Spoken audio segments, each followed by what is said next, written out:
Kellanova, current price $83.44 USD.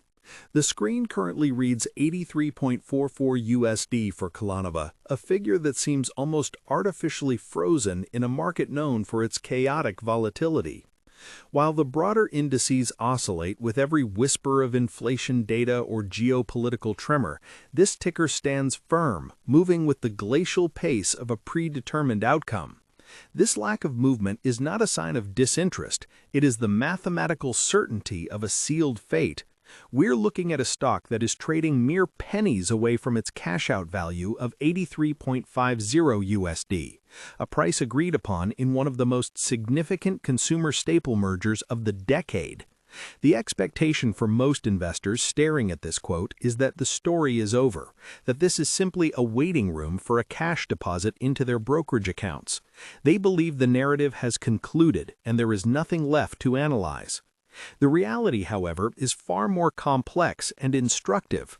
This price of $83.44 represents the final breath of a public entity before it is absorbed into the private empire of Mars Inc., but it also serves as a masterclass in market mechanics, merger arbitrage, and the shifting landscape of the global food supply.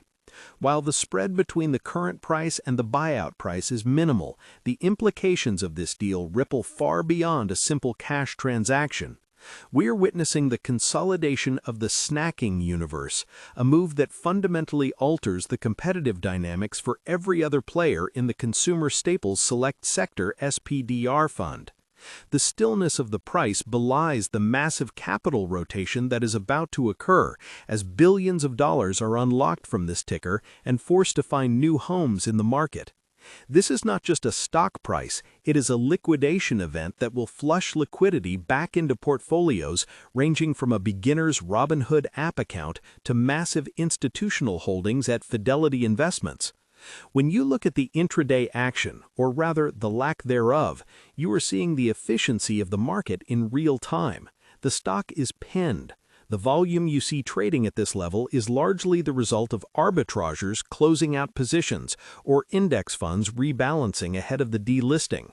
Unlike Tesla stock, which might swing 5% on a CEO's tweet, or Nvidia stock, which reacts violently to semiconductor supply chain rumors, Kellanova has become a cash equivalent.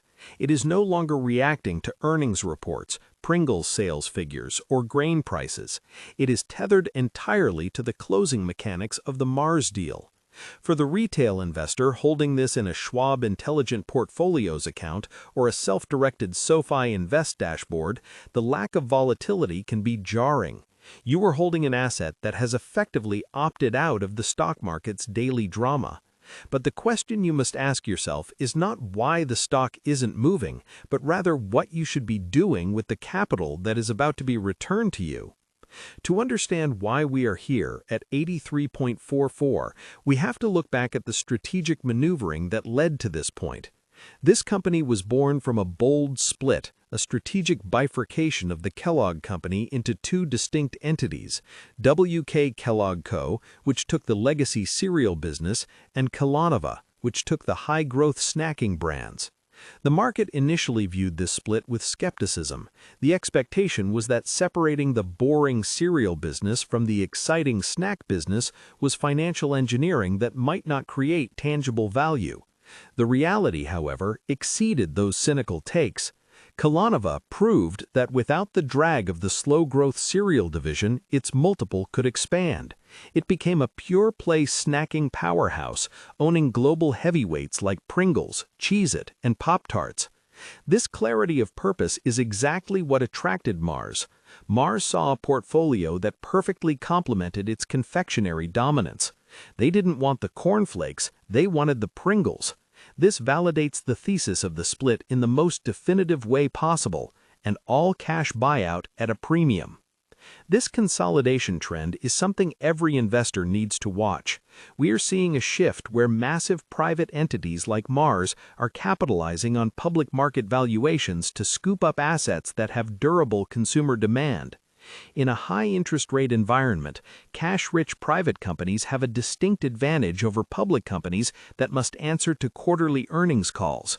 Mars can take Kellanova, strip out the public company costs, the filings, the investor relations, the compliance overhead, and integrate the supply chain to drive margins higher. For the individual investor using Interactive Brokers or Fidelity brokerage services, this removes a high-quality defensive stock from the investable universe.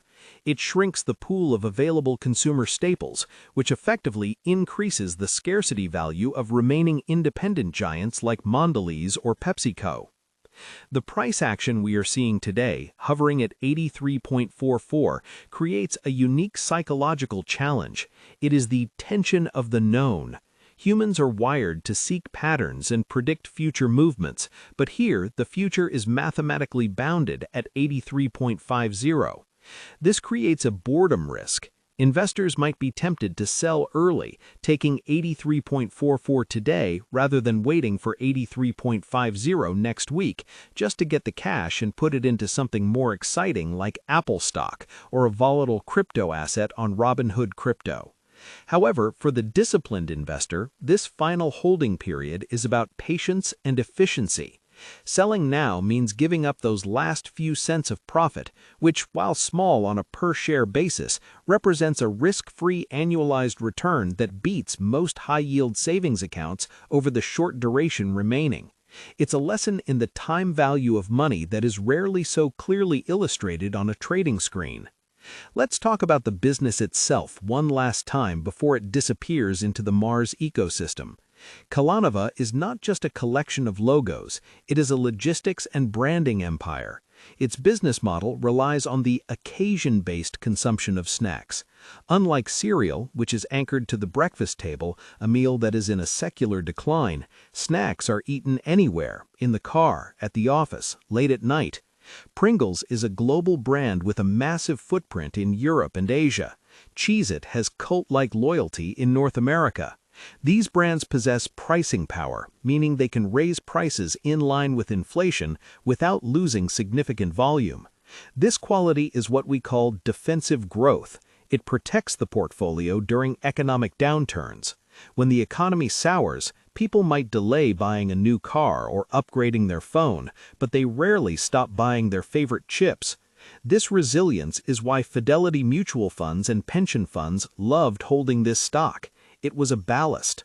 Losing it to a buyout forces these funds to rotate that capital elsewhere, potentially boosting the prices of sector peers as they scramble to replace that defensive exposure. The macroeconomic backdrop for this deal is also crucial. We are operating in an environment where food inflation has moderated but remains a central concern for the consumer. Input costs for things like potatoes, wheat, and oil have fluctuated, but Kellanova has managed its margins through revenue growth management, a fancy term for shrinking package sizes or introducing premium flavors to drive up the price per ounce.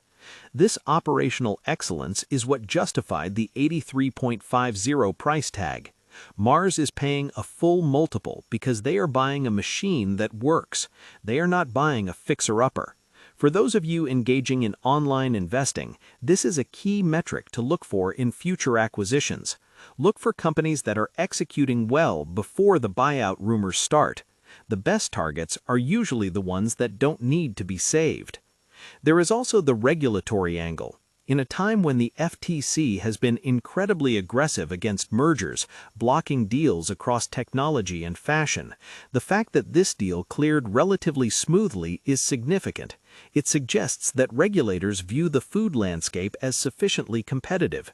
There are enough alternatives to Pringles and Pop-Tarts that a Mars-Kellanova union doesn't constitute a monopoly. This signals to the market that further consolidation in the consumer packaged goods sector is possible. If you are using SoFi investing tools to screen for stocks, you might want to look at other mid-cap food companies that could be the next target for a mega-cap acquirer.